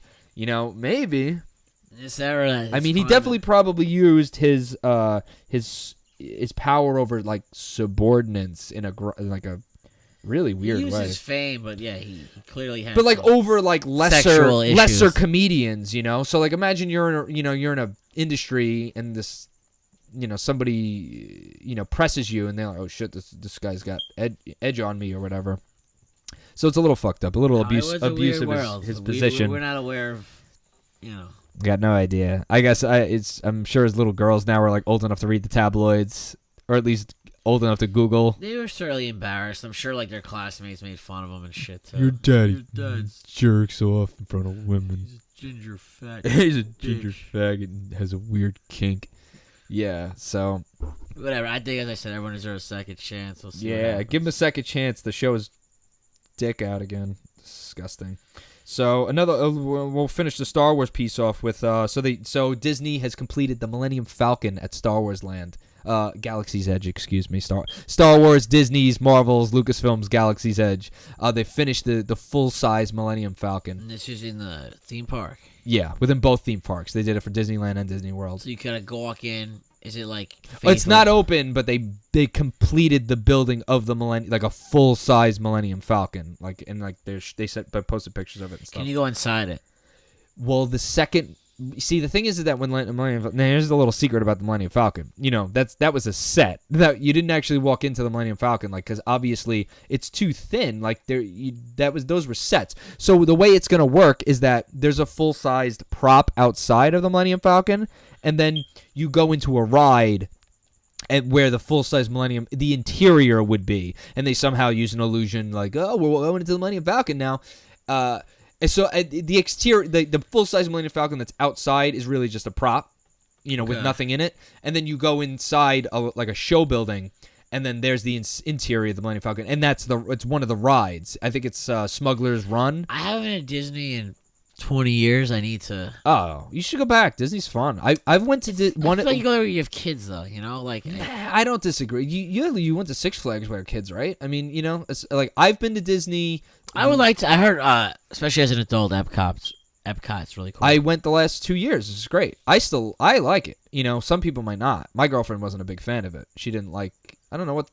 Maybe she couldn't deal with she couldn't deal with the people. We also went when I went with my girlfriend. We went Easter week for Star Wars Celebration last year, and it was packed to the gills. But and so she was bothered by like the crowds. Would she not expect that? I mean, I guess she just wasn't thinking about it because I was the one being like, "Oh, I'm going to Celebration," and then we'll do Disney because it's right there. But like I didn't mind it because I was expecting it. She couldn't deal with the crowds. There was just too many people. But then again, I went the year before. In January, it was great. Epcot especially. Epcot is completely an adult park because when I went to Epcot as a little kid, that was the most like, boring this one. Is boring. Boring, yeah. It's like when you're drinking Germany and Japan. Yeah, and like all that because shit. there's no. That was the worst as a kid. Oh, those fucking stupid countries. There's no rides. What does a kid do? What do you eat and you drink? Kid don't want to fucking do that. They want to ride the rides, and who could I blame? I want to ride the rides still. And there was less rides then. There was no Soarin'. There was no Test Track. Nowadays, there's like rides in Epcot, that are really good. Soarin's like my favorite one. I'm not familiar with any of it, but oh, they're good. Yeah, if you haven't I've been heard in the good loop things. with them. I've been to a Disney park or one of them, East Coast or West Coast, every year since 2015. At this point, Disneyland in 2015. You're a big Disney guy for sure. Now I am because like Star Wars really reinvigorated me. I didn't give a fuck, and then I was like, wait a minute, they own Star Wars now, and like I started thinking about it. And then I was like, let me go back, you know. And I was at Star Wars Celebration in 2015, so I went to Disneyland for the first time, and I really enjoyed myself, you know, with Star Tours and like all these other classic rides, the Indiana Jones ride and shit. The Indiana Jones ride was fucking awesome. So like that like jump started me into it again, or caring about it at all. And it's not a fucking cheap sport, by the way. They'll go in there; it's very expensive. So I was in California. Oh yeah. I was in California in August, and I went to Disneyland and the other park, California Adventure. I guess how much it cost me I just went myself. My girlfriend didn't come. She did her own thing that day. Guess how much it cost me between the parking and the park ticket and the park hopper park ticket and the parking. It was like $190 for just me. Parking, when you bought like $20 for parking, hamburger or something. It's not including food, Sean. $25 for parking. It was like $150 for the day ticket, or $130 for one ticket. For one ticket, peak season plus tax or whatever. That's outrageous. And then it was like $30 or $40. It might have been $50 for the park hopper. Yeah, it was obscene. I think that day I spent like $350, and it was just me, and insane. So I wanted to check it out, but I had a really good time. Family of four, $600. $600 between the food and everything. You're fucking spending $1,000 a day with a family, dude. You got to be fucking wealthy to deal with that shit now. It's insane. But luckily I went myself, and I was able to do everything because I went on like single rider lines, and I just ran from place to place. Like, you can't do that if you're with a group of people. Like, I was literally running from one spot to another, like jogging. I was like, all right, I'll go on this, and I like hopped over to like the event, what's it called, the Guardians of the Galaxy ride. You know, it used to be Tower of Terror. Well, now it's Guardians of the Galaxy, at least on the west. Oh yeah, on the west coast. I went on Tower of Terror. Yeah, Tower of Terror's a great ride. Now it's Guardians of the Galaxy, at least on the west coast. And then that was good. And then they have a really cool ride. It used to be called California Screamin'. Now it's the Incredicoaster for Incredibles. You know all your all my shit there. Your details. I remember Disney. the names now. Yeah, all the rides. Because I went on the ride Soarin', which is a great ride. I went on that a bunch of times. I went on like 18 rides, so I got my money's worth. Like through the whole day, like 12 hours. I spent the whole day there. I was like, if I'm spending $300, I better get my fucking money's worth. So it was a good day. So just to cap it, I went over a lot. We definitely need new content on a more regular basis. Oh my god! What do you mean? Every 6 to 8 weeks is no good? It's like you're waiting for a Jigglypuff to come in the mail. Exactly. So yeah. We'll get quicker duration. Every Retrocade podcast, every 6 to 12 weeks. And like imagine if you're a fan of Retrocade and you're just like, is it coming? You might as well just. They're like, oh, it's here. They don't even. They gave up. That's the problem. It's why you need consistency with a podcast, Sean. People don't give a fuck 100%. You know, I find myself, if like content doesn't come, like if I'm YouTube, I'm just like, fuck this guy now. I listen to somebody else. You know. So that happens. But yeah, we got to come out with regular stuff. We're going to do more stuff on YouTube. I want to do the commentaries where we'll have a video up of us, and then we'll be... I do want that video store. And we're going to do the video. We'll do a video store day, Grail. Video store vlog of us going to exploring dead video stores. It's going to be fantastic. I mean, we've got a lot on the horizons. 2019 is almost here. Hopefully we'll be doing a New Year's episode. And as Sean goes to the bathroom as we cut out, I'm going to mention one more trailer, the Men in Black International trailer.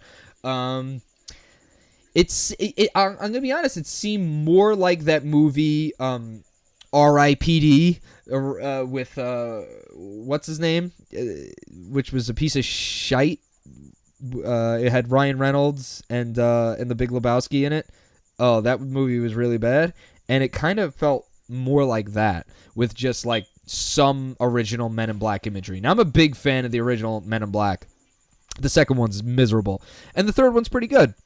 But so I'm like split on this. You know, no Will Smith and no Tommy Lee, but so I don't know where we're. I don't know where it's gonna go. I don't have the biggest promise. It's unfortunate because the original Men in Black I loved in '97. I was the perfect age for that. It's directed by F. Gary Gray, and Sean, tell me what you thought about the Men in Black trailer. He's the director of Straight Outta Compton, and he's directing, I guess, The Fate of Furious. Dead Horse. I'm not interested. No way.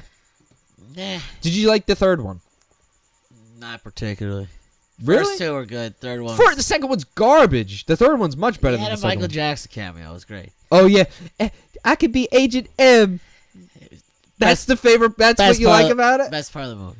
Come on, boys, the children. Don't forget about the children. I wonder what Macaulay Culkin has to say about it, MJ, now that he's back in the I culture. think he don't talk about it. He No, has right? respect. Yeah, he has respect because they were like, But- I don't think MJ had the set would have went to him if he was doing any of that, if you know what I mean. Anyway, On that note, call it a night. All right. And we'll have new content soon. oh, tonight and happy Christmas. This was our Christmas Merry episode. Christmas Did to we and all out happy holidays? Do we do anything Christmas related on this episode, Sean? We had a little chat in the beginning, I think. Did we? Did we say anything? Not too festive, but No. as you said, Merry Christmas out there. That's all we got. And, That's all our season's greetings.